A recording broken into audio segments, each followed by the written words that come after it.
आज हम जिस अध्याय के बारे में जानेंगे, निश्चित रूप से आपको उसमें बड़ा मज़ा आएगा। कभी आपने सोचा है कि आप इस पृथ्वी पर कैसे आए, या आपका मानव जाति का विकास कैसे हुआ? जब जब आपने ये सोचा कि हम कैसे आए, तो आपने सोचा कि हमारे माता पिता से, और उनके माता पिता कैसे आए, उनके माता पिता से एक क्रम बना रहा। और जब हमने ये देखा कि इस प्रकार क्या मानव जाति का विकास इसी रूप में हुआ? नहीं, शुरू में उनकी संरचना कुछ अलग थी। उनके पूर्वज कौन थे और उन पूर्वजों में रचनात्मक भिन्नता किस प्रकार पाई गई, इसके बारे में आज हम जानेंगे। और मानव जाति का विकास किस प्रकार हुआ, इसको बताने के लिए चित्रों के माध्यम से रुचिपूर्ण तरीके से आप उसका अध्ययन करेंगे।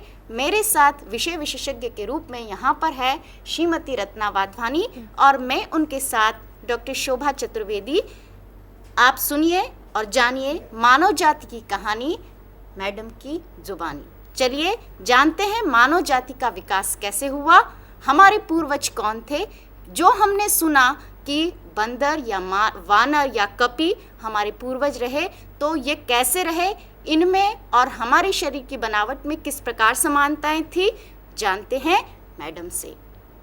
बच्चों, आज हम देखेंगे कि मानव जाति का विकास कैसे हुआ। मानव जाति का विकास कैसे हुआ, इसकी जानकारी हमें 100 वर्ष पूर्व चार्ल्स डार्विन नामक वैज्ञानिक ने दी। देखिए, ये वैज्ञानिक हैं चार्ल्स डार्विन। इनके बारे में तो आपने सुना ही होगा। इनका चित्र देखिए, ये चार्ल्स डार्विन वैज्ञानिक हैं। इन्होंने हमें ये बताया था कि बंदर, कपि और मनुष्य तीनों के पूर्वज एक जैसे ही हैं। आप चित्र में देखिए, ये आपको मनुष्य दिख रहा है, ये कपि है और ये बंदर है। तो बंदर, कपि और मनुष्य तीनों के पूर्वज एक ही थे, ये बताया था चार्ल्स डार्विन नामक वैज्ञानिक ने। तो इनके अनुसार बंदर के भी पूर्वज वही हैं, कपि के भी पूर्वज वही हैं और मनुष्य के पूर्वज भी वही हैं। इन्हीं पूर्वजों को हम कहते हैं प्राइमेट्स। इनको विज्ञान की भाषा में हम प्राइमेट्स कहते हैं। तो सरल भाषा में हम कह सकते हैं कि बंदर, कपि और मनुष्य इनके पूर्वज एक ही थे, या हम कह सकते हैं कि मनुष्य का विकास जो है वो कपियों से हुआ है, इन्हें हम प्राइमेट्स कहते हैं। ये तो हमने कहा साधारण भाषा में। अब अगर हम इसे विज्ञान की भाषा में कहें, तो विज्ञान की भाषा में इसे हम क्या कहेंगे? विज्ञान की भाषा में हम कहेंगे कि प्राइमेट्स क्या है? मनुष्य के आदिकालीन पूर्वज प्राइमेट्स कहलाते हैं। हमारे जो पूर्वज थे उन्हें हम कहते हैं प्राइमेट्स, जो बहुत समय पहले रहे, जिन्हें हम आदिम मानव के नाम से भी जानते हैं, उन्हें हम विज्ञान की भाषा में प्राइमेट्स कहते हैं। यानी मनुष्य के आदिकालीन पूर्वजों को हमने प्राइमेट्स कहा। तो क्या इन प्राइमेट्स का विकास एक ही दिशा में हुआ, या इनका विकास अलग अलग 2 दिशा में होकर अलग अलग कुटुंब का निर्माण हुआ? जानते हैं मैडम से कि प्राइमेट्स का विकास किस प्रकार हुआ, किन किन दिशाओं में हुआ। प्राइमेट्स का विकास जो हुआ है वह 3 कालों में हुआ है। सबसे प्राचीनतम काल है इयोसीन काल, उसके बाद आता है ओलिगोसीन काल और उसके बाद आता है मायोसीन काल। ये 3 काल जो हैं, इन 3 कालों में मनुष्य का विकास हुआ प्राइमेट्स से। प्राइमेट्स में सभी पूर्वज एक जैसे थे, मनुष्य के पूर्वज भी, कपि के पूर्वज भी और बंदर के पूर्वज भी। परंतु जब इयोसीन काल चल रहा था तो इनका विकास 2 दिशाओं में शुरू हो गया। कपि और मनुष्य जो हैं वो लगभग एक जैसे दिखते थे, जैसा कि आप चित्र में देखिए, ये है कपि और ये है मनुष्य। इन दोनों को अगर आप देखें तो दोनों में आपको कई समानताएं दिख रही हैं। तो इन दोनों का विकास अब इयोसीन काल के अंत में शुरू हुआ 2 अलग अलग दिशाओं में, और ओलिगोसीन काल में भी इनका विकास चला और मायोसीन काल तक आकर इनका विकास पूरी तरह से 2 दिशाओं में हो गया और 2 अलग अलग कुटुंब बन गए। एक कुटुंब बना पोंगाइडी ग्रुप। पोंगाइडी कुटुंब में जो है इस प्रकार के कपि रखे गए जो कि अपने 4 पैरों पर चलते थे और वृक्ष पर रहते थे। और दूसरा कुटुंब बना होमोनिडी।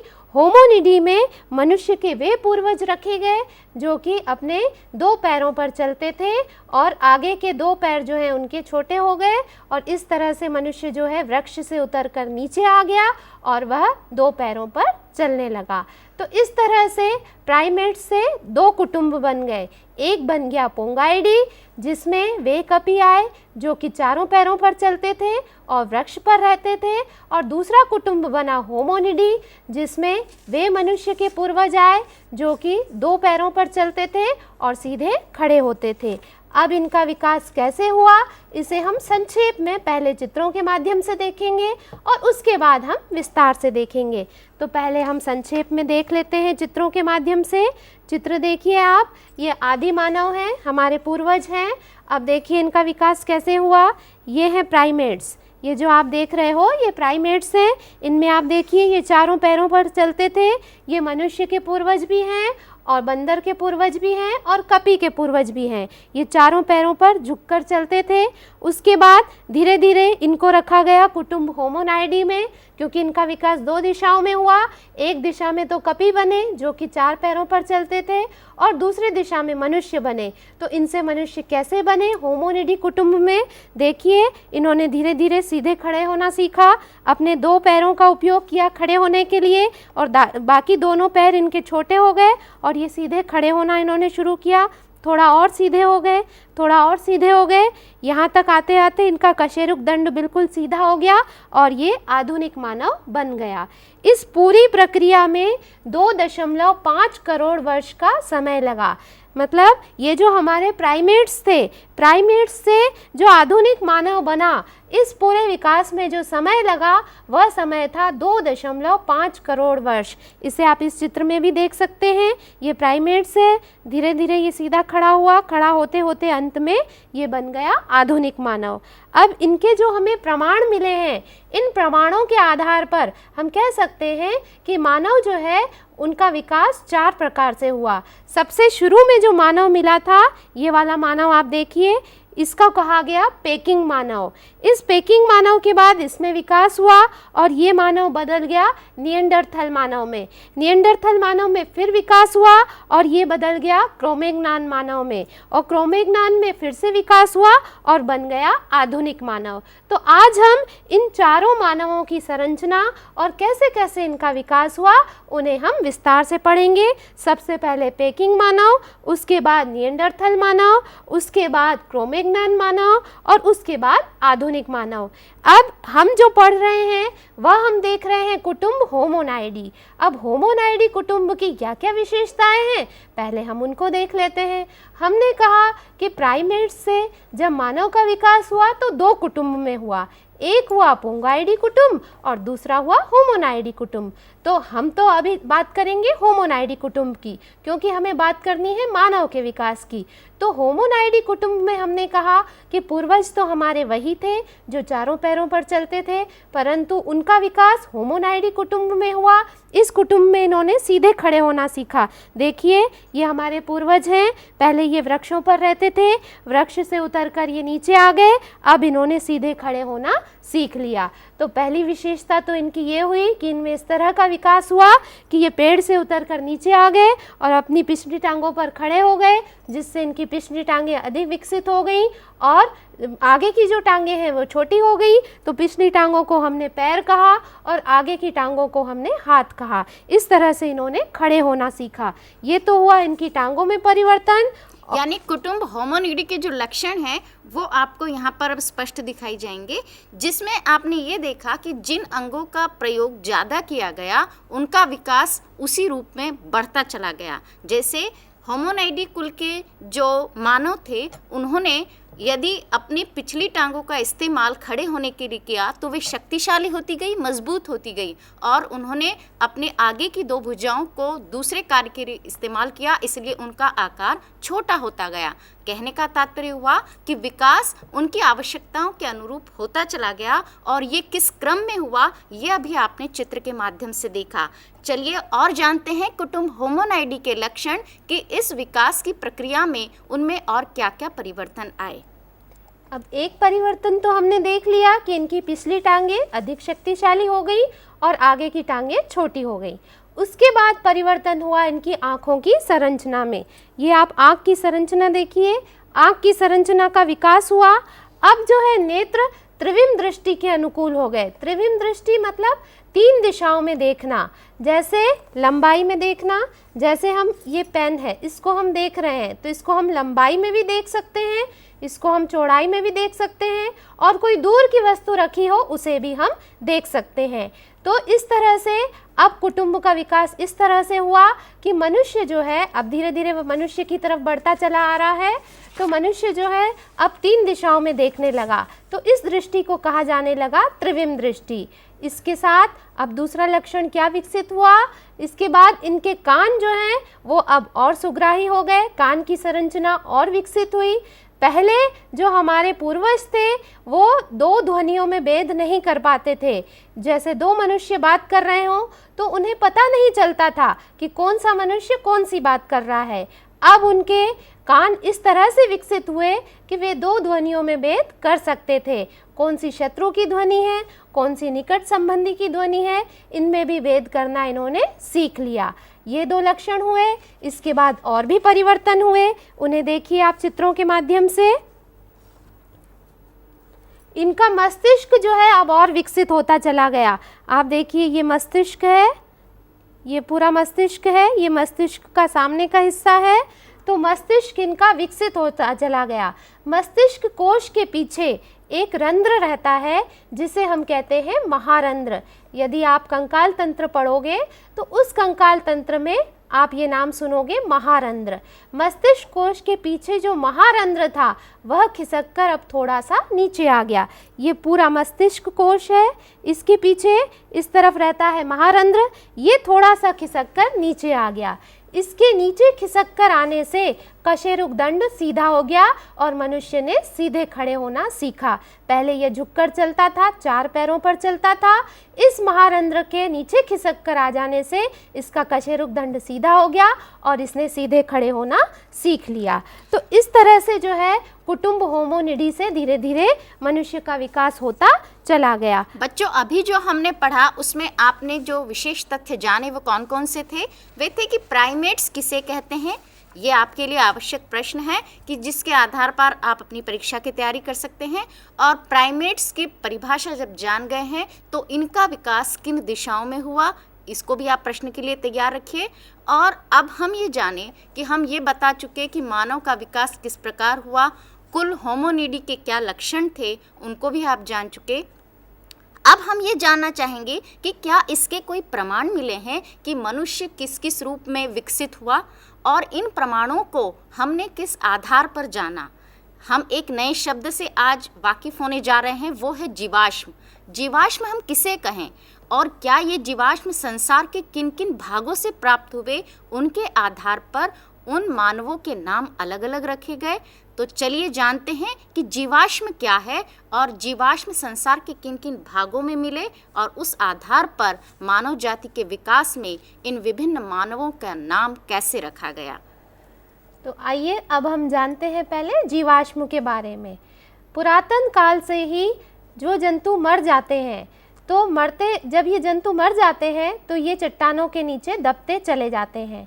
दबते चले जाएंगे चट्टानों के नीचे तो कुछ वर्षों के पश्चात चट्टानों पर इनके चिन्ह अंकित हो जाते हैं, क्योंकि जंतु जब मरते हैं तो उनका जो कार्बनिक पदार्थ है वह धीरे धीरे नष्ट होता जाता है और मिट्टी में मिलता जाता है और वह चट्टानों का रूप धारण कर लेता है और उनके कंकाल के जो चिन्ह हैं वो चट्टानों पर अंकित हो जाते हैं। तो ये जो चिन्ह अंकित हो जाते हैं मरे हुए जंतुओं के, उन्हीं को हम जीवाश्म कहते हैं। तो जीवाश्म की परिभाषा हम विज्ञान की भाषा में इस प्रकार से दे सकते हैं कि पुरातन काल से अनेक प्रकार के मरे हुए जंतुओं के चिन्ह चट्टानों में अंकित होते आए हैं, इन्हें हम जीवाश्म कहते हैं और अंग्रेजी में इन्हें कहा जाता है फॉसिल्स। तो इस तरह से जो प्राचीन काल के मनुष्य थे उनके हमें जीवाश्म मिले। इन जीवाश्मों के द्वारा हमने जाना कि प्राचीन काल के मनुष्य कैसे दिखाई देते थे। अब इन जीवाश्मों की आयु हम कैसे ज्ञात करेंगे? तो हमने अभी कहा कि जीवाश्म जो है मरे हुए जंतुओं के जो चिन्ह हैं उन्हें जब हम चट्टानों पर अंकित करते हैं तो उन्हें हम कहते हैं जीवाश्म। तो इन चट्टानों की यदि आयु ज्ञात कर ली जाए तो जीवाश्म की आयु भी ज्ञात की जाएगी। चट्टानों की आयु विशेष विधियों से ज्ञात की जाती है और उससे हमें चट्टानों की आयु ज्ञात हो जाती है और चट्टानों की आयु से हम जीवाश्म की आयु ज्ञात कर सकते हैं। तो विभिन्न प्रकार के जीवाश्म मिले हैं। इन जीवाश्मों के आधार पर हम जानेंगे कि सबसे प्राचीनतम कौन से मानव थे, उसके बाद कौन से आए और आधुनिक मानव का विकास कैसे हुआ। तो सबसे पहले जो हमें जीवाश्म से प्रमाण मिले वो प्रमाण हमें क्या मिले? हमने कहा कि सबसे प्राचीन युग जो था वो इयोसीन युग था। तो इयोसीन युग में आज से 40 अरब साल पहले एक पूंछहीन बंदर के जीवाश्म मिले, जिनसे कहा जाता है कि मानव का विकास हुआ।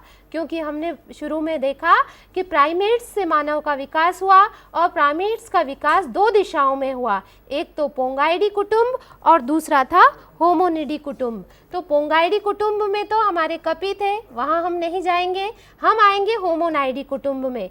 होमोनाइडी कुटुंब का विकास एक पूंछहीन बंदर से हुआ।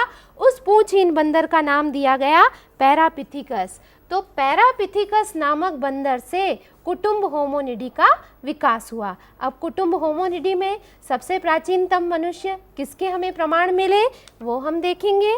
तो सबसे प्राचीनतम जो मानव है वह था पेकिंग मनुष्य, और पेकिंग मनुष्य के जीवाश्म की खोज W.C. पाई नामक वैज्ञानिक ने, जो कि चीन के वैज्ञानिक थे, इन्होंने 1924 में प्राप्त किए और इसका नाम उन्होंने पेकिंग मानव रखा।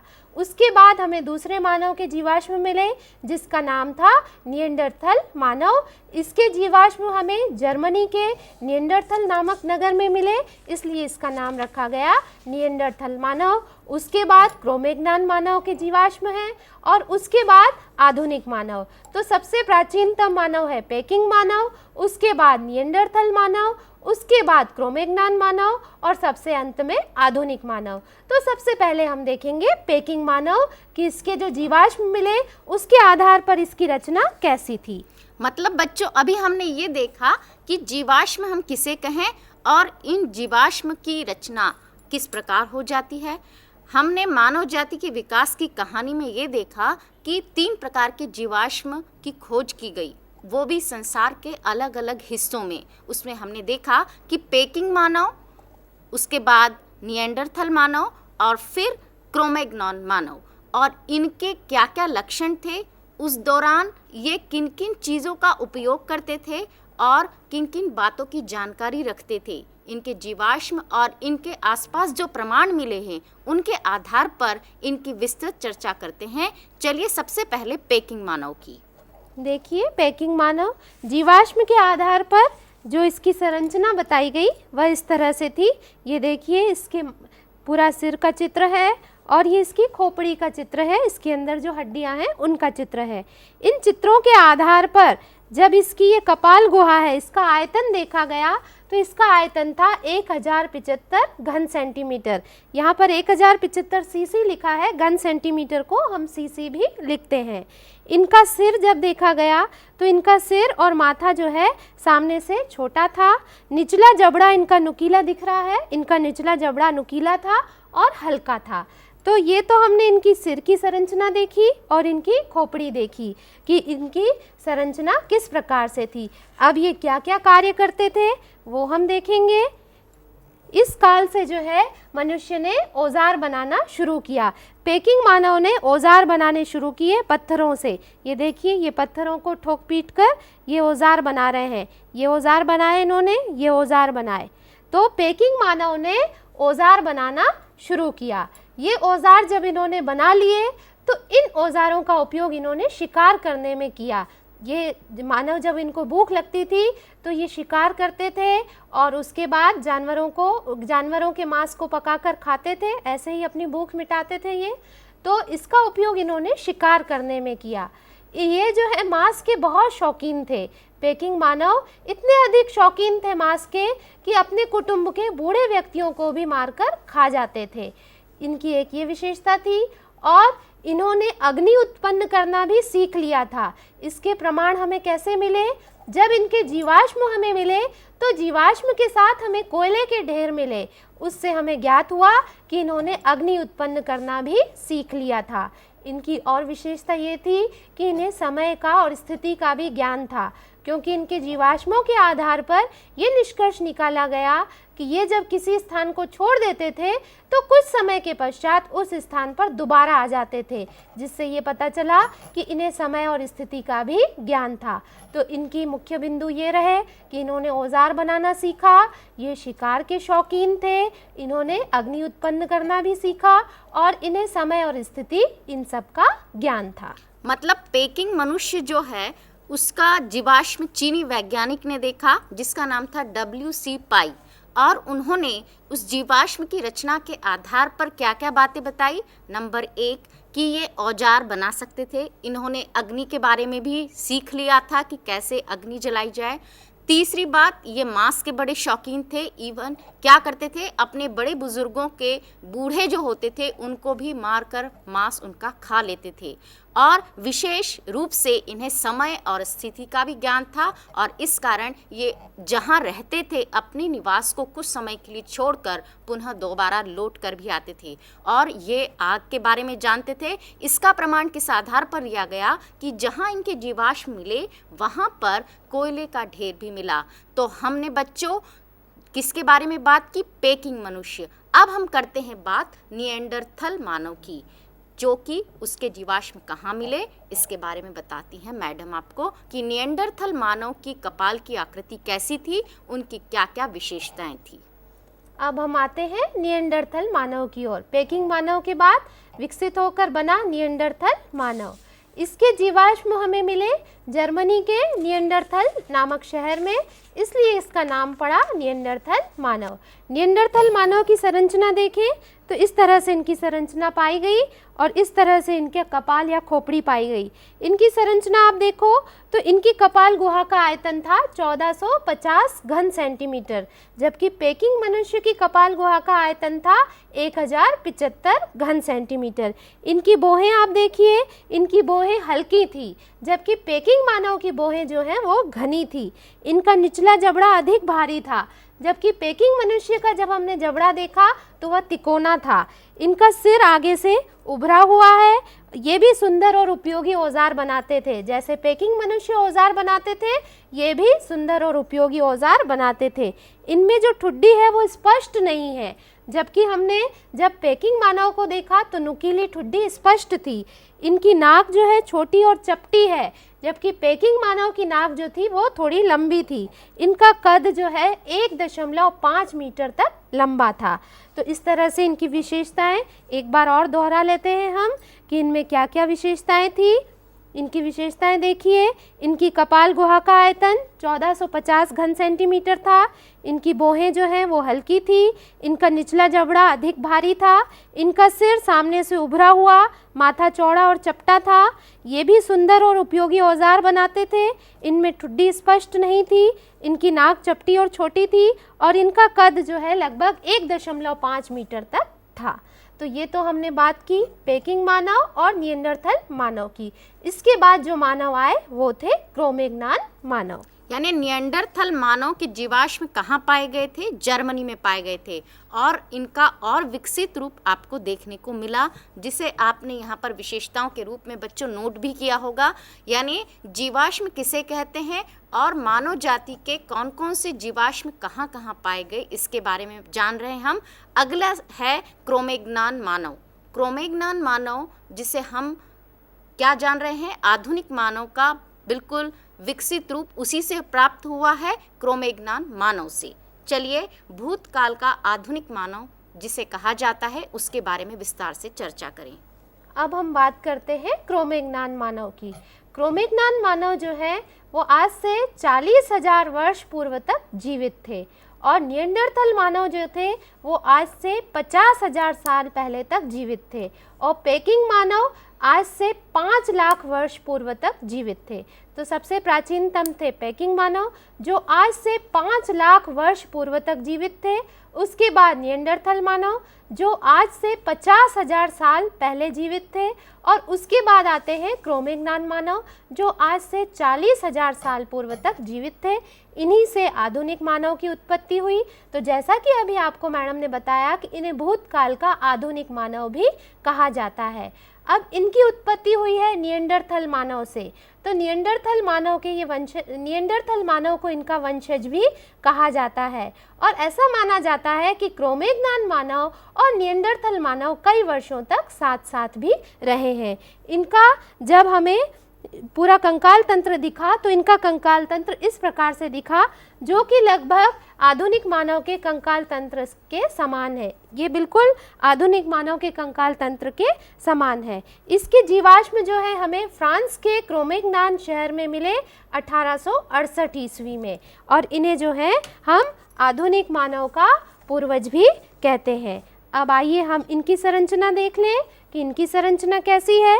इनकी संरचना आप देखिए आधुनिक मानव से मिलती जुलती है। इनकी खोपड़ी भी देखिए आधुनिक मानव से मिलती जुलती है। तो इनकी उत्पत्ति जो है आज से 40,000 वर्ष पूर्व हुई। ये आधुनिक मानव के निकट संबंधी थे, इसलिए इन्हें भूतकाल का आधुनिक मानव भी कहा जाता है। इनकी लंबाई जो है 6 फीट के बराबर थी और इनका कद अच्छा लंबा था। इनका माथा चौड़ा था, भौहें जो है इनकी उभरी हुई थी, नाक उठी हुई थी, ठोड़ी जो है वो स्पष्ट थी। अब इन्होंने जो है गुफाओं में छोटे परिवार के रूप में रहना शुरू किया और उसके बाद इनका विकास हुआ और इन्होंने झोपड़ियाँ और घर बनाना शुरू किया। तो अब परिवार के रूप में रहना यहाँ से शुरू हो गया। अब हम चित्रों के माध्यम से देखते हैं कि ये किस प्रकार से रहते थे। देखिए अब इन्होंने बड़े बड़े जानवरों का शिकार करना शुरू किया।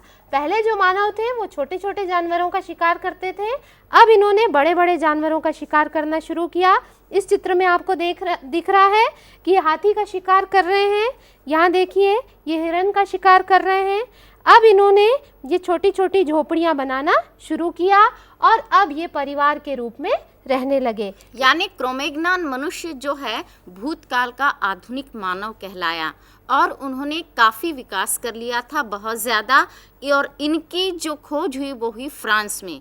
अब इन्होंने और क्या क्या जानकारी या क्या क्या ज्ञान प्राप्त कर लिया था, किसके बारे में ये जान चुके थे, क्या ये पशुपालन भी जान गए थे या कृषि संबंधी जानकारी भी रखने लगे थे, क्या ये ऐसा कर सके, जानते हैं मैडम से, जिन्होंने आपको चित्र के माध्यम से बहुत अच्छे तरीके से समझाने का प्रयास किया है। और हम चाहेंगे बच्चों कि आप भी ऐसे ही चित्रों का कलेक्शन करें और इस तरह की एक फाइल बनाएंगे तो आप उन पेकिंग मनुष्य, निएंडरथल मानव और क्रोमेग्नान मानव के बारे में जानकारी रखने के साथ साथ चित्रों के माध्यम से ज़्यादा अच्छे तरीके से याद कर पाएंगे। देखते हैं कि क्रोमेग्नान मानव ने क्या क्या प्रगति की थी। आइए देखिए कुछ और चित्र देखते हैं हम। देखिए ये क्रोमेग्नान मानव है। ये शिकार तो करता ही था परंतु अपनी भूख मिटाने के लिए ये पेड़ों से फल भी तोड़कर खाता था। देखिए इस चित्र में ये पेड़ों पर आराम कर रहा है और जब इसे भूख लगेगी तो ये पेड़ों से फल भी तोड़कर खाएगा। इसके बाद अब इन्होंने वस्त्र बनाना शुरू किया। क्रोमेग्नान मानव ने अपना तन ढकने के लिए वस्त्र बनाना शुरू किया। इस चित्र में हमें दिख रहा है ये वस्त्र बना रहा है। इसमें भी आप देखिए मानव वस्त्र बना रहा है। यहाँ पर भी आप देखिए। अब क्रोमेग्नान मानव ने पहिए का आविष्कार किया। अभी तक पहिए का आविष्कार नहीं हुआ था, अब पहिए का आविष्कार किया जिससे इन्होंने ये छोटी छोटी गाड़ियाँ बनाई और उन पर अपना सामान रखकर वह एक स्थान से दूसरे स्थान पर ले जाने लगा। मांस को उसने सुनियोजित तरीके से पकाना शुरू किया। आग तो आपको मालूम है, आग जलाना तो पेकिंग मनुष्य ने शुरू ही कर दिया था, अग्नि का आविष्कार हो चुका था, परंतु मांस को सुनियोजित तरीके से, अच्छे तरीके से कैसे पकाया जाए वह इन्होंने सीख लिया था और वो अब सुनियोजित ढंग से, अच्छे ढंग से मांस को पकाकर खाने लगा। इन सब का विकास तो हो गया क्रोमेग्नान मनुष्य में। अभी आभूषण भी पहनने लगे थे, ये हाथी दांत के आभूषण भी पहनते थे, ये कला प्रिय भी थे। इनकी गुफाओं में, इनकी झोपड़ियों में अगर देखा गया तो दीवारों पर कुछ चित्र भी मिले हैं, इसका मतलब ये कला प्रिय थे। परंतु अभी भी इनमें कृषि और पशुपालन का गुण विकसित नहीं हो सका था। ये कृषि करना नहीं जान पाए थे और पशुपालन भी ये नहीं जान पाए थे। ये जाना फिर आधुनिक मानव ने। तो क्रोमेग्नान मानव ने इतना सब आविष्कार कर लिया। इसके बाद अब हम देखते हैं आधुनिक मानव को कि आधुनिक मानव में क्या क्या गुण थे। कहने का मतलब ये हुआ कि 3 आपने जीवाश्म के बारे में देखा कि पेकिंग मानव, निएंडरथल मानव और तीसरा था क्रोमेग्नान जो सबसे ज़्यादा विकसित था, जिन्होंने वस्त्र बनाना भी सीख लिया, जिन्होंने अच्छी तरीके से मांस को पकाकर खाना सीखा, वृक्ष पर रहकर फलों को खाना सीखा, लेकिन इसके बावजूद भी वे पशुपालन और कृषि की जानकारी से अनभिज्ञ थे, अर्थात वो पूर्ण रूप से विकसित नहीं हुए थे। और इनके जीवाश्म फ्रांस में पाए गए थे, और फ्रांस में इस तरह के जब क्रोमैग्नॉन मानव पाए गए तो आगे उनका किस प्रकार से विकास हुआ, यहाँ हम जानते कि आधुनिक मानव में क्या क्या लक्षण पाए गए। चलिए देखते हैं इनको भी चित्रों के माध्यम से कि आधुनिक मानव किस प्रकार से विकसित हुए, कैसे उन्होंने पशुपालन को सीखा, कैसे कृषि करना सीखा, और जो पहिए का आविष्कार हुआ था उसको और विकसित रूप कैसे दिया। अब हम देखते हैं आधुनिक मानव को। क्रोमैग्नॉन मानव जो थे वो आधुनिक मानव के पूर्वज थे। तो आधुनिक मानव में कई गुण तो वही थे, परंतु कुछ गुण उनमें और विकसित हुए। वो कौन कौन से हुए उसे हम देखते हैं चित्रों के माध्यम से। अब देखिए, आधुनिक मानव जो है वह शिकार को अच्छे से सुनियोजित तरीके से औजारों से मारने लगा। पहले तो कैसे भी भाला फेंककर, पत्थर फेंककर शिकार को मारा जाता था। अब शिकार को मारने के लिए इन्होंने अच्छे से अस्त्र बना लिए, औजार, कि इस शिकार को इस अस्त्र से मारा जाए, इस शिकार को इस अस्त्र से मारा जाए, ये इन्होंने सीख लिया। और आग को भी सुनियोजित ढंग से जलाकर और उसका उपयोग करना सीखा। अब आधुनिक मानव में कृषि और पशुपालन का गुण विकसित हो गया। ये देखिए, कृषि करता हुआ आधुनिक मानव, ये पशुओं को पाला है, इसने पशुओं की देखभाल कर रहा है और ये हल बनाना सीख लिया। तो आधुनिक मानव ने अब कृषि भी सीख ली और पशुपालन भी सीख लिया। अब इस मानव की कई संरचनाएं हैं। हमने कहा कि मानव और कपी, इन दोनों के पूर्वज एक ही थे, जिन्हें हम प्राइमेट्स कहते हैं। तो मानव और कपी, इन दोनों का कुटुंब अलग अलग हो गया। कपी को रखा गया पोंगाइडी कुटुंब में और मानव को रखा गया होमोनिडी कुटुंब में। तो कपी और मानव में क्या क्या लक्षण अलग हैं, उनकी हम तुलना कर लेते हैं।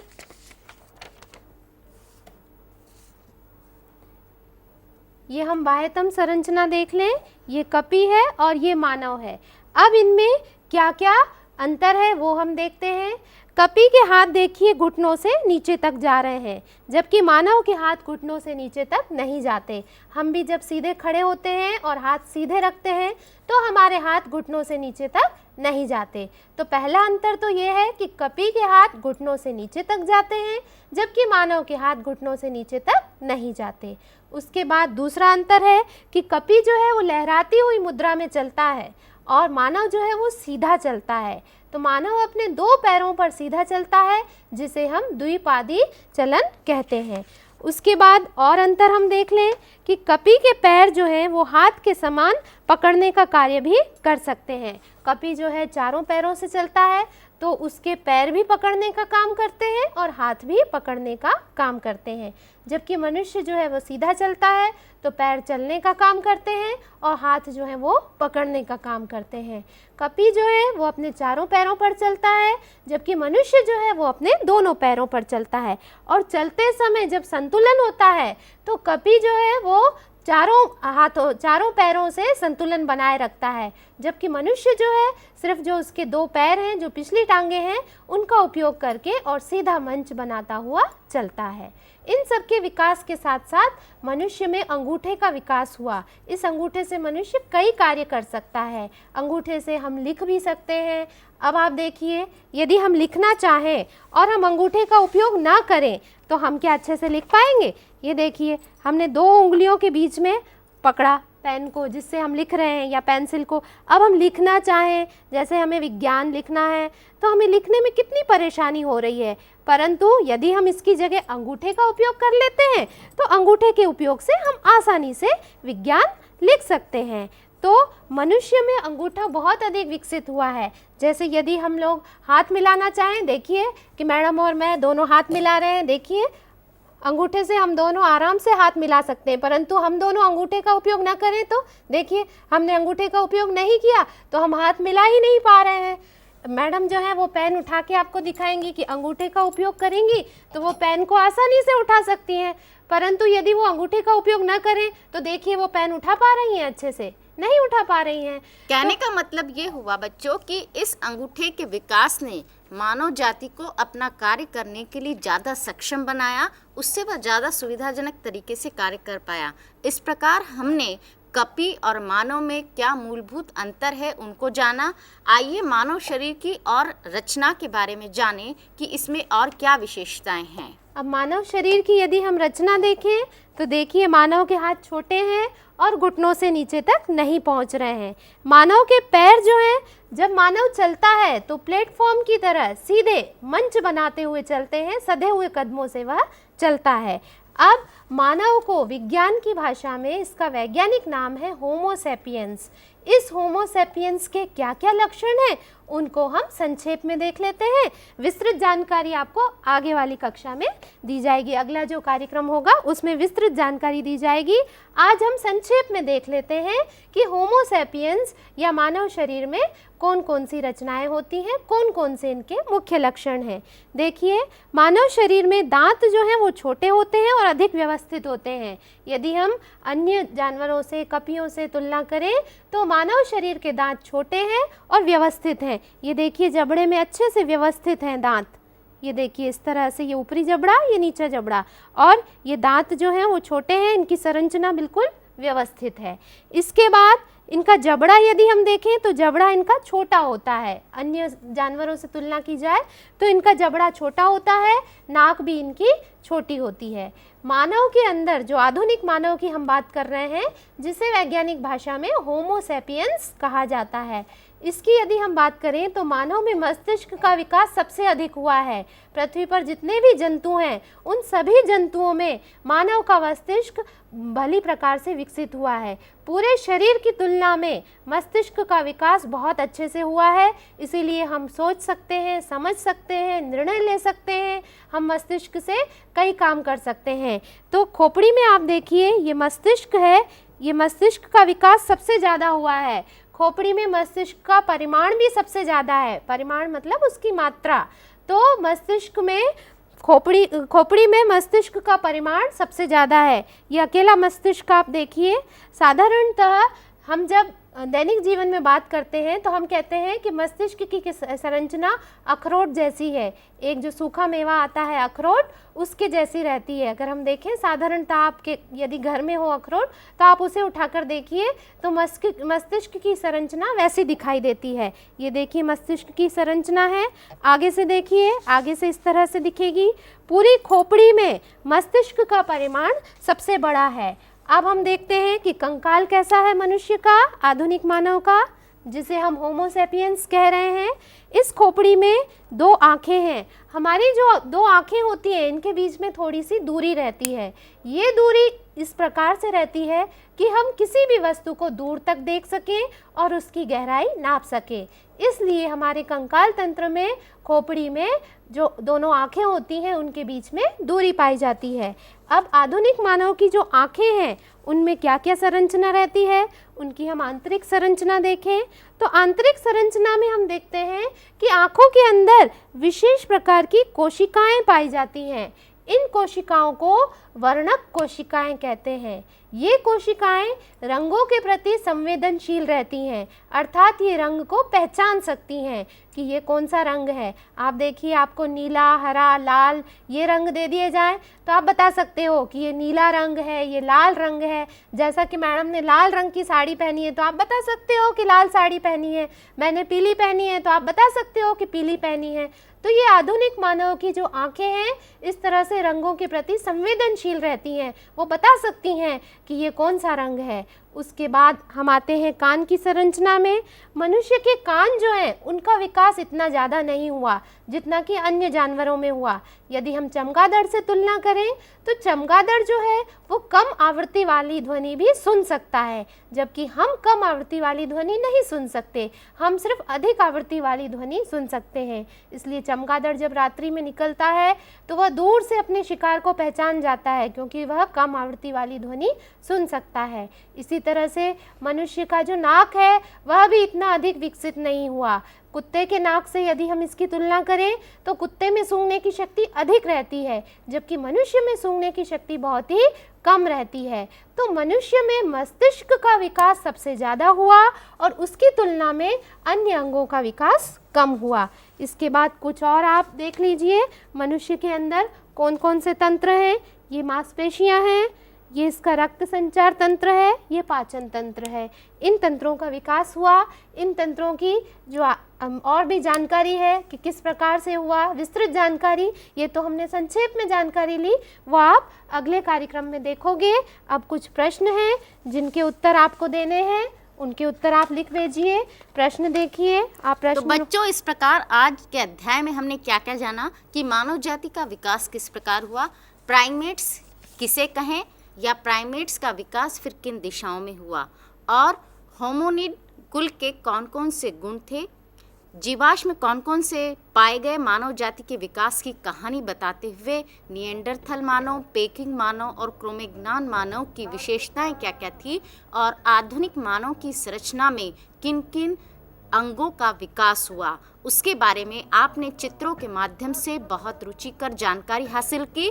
और अब हम चाहेंगे कि आपने यदि इस कार्यक्रम को बहुत ध्यानपूर्वक सुना है तो हमारे कुछ प्रश्नों के जवाब आप भेजिए, ताकि हम ये जान सके कि आप हमारे इस कार्यक्रम को उतनी ही रुचि से देख रहे हैं जितनी रुचि लेकर हम आपको पढ़ाने का प्रयास कर रहे हैं। दीजिए कुछ प्रश्नों के उत्तर और हमें भेजिए प्रशासन अकादमी के पते पर।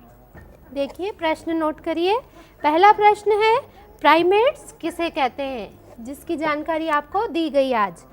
दूसरा प्रश्न है, प्राइमेट्स का विकास किन दो दिशाओं में हुआ। इन दिशाओं के आपको नाम लिखने हैं। जो दो कुटुंब हमने आज जाने उनके नाम लिखने हैं। उसके बाद क्रोमेग्नान को आधुनिक मानव क्यों कहा जाता है, इनको भूतकाल का आधुनिक मानव कहते हैं, क्यों कहते हैं वो बताना है आपको। उसके बाद मनुष्य के कपाल में आँखों की दूरी से लाभ बताइए। मनुष्य के कपाल में हमने देखा कि आँखें जो हैं दोनों दूर दूर स्थित हैं, तो क्यों दूर दूर स्थित हैं, इसके क्या लाभ है वो आपको बताने हैं। इन प्रश्नों के उत्तर आप लिख भेजिए, जिससे हमें पता चलेगा कि आपने आज जो हमने अध्ययन किया वह आपको कितना समझ में आया। बच्चों, आज के इस विज्ञान की कक्षा में इतना ही। आगे मानव शरीर की अद्वितीयता या यूनिकनेस के बारे में हम पुनः चर्चा करेंगे आपसे और मिलेंगे इसको विस्तार पूर्वक जानकारी देने के लिए अगली कक्षा में। धन्यवाद।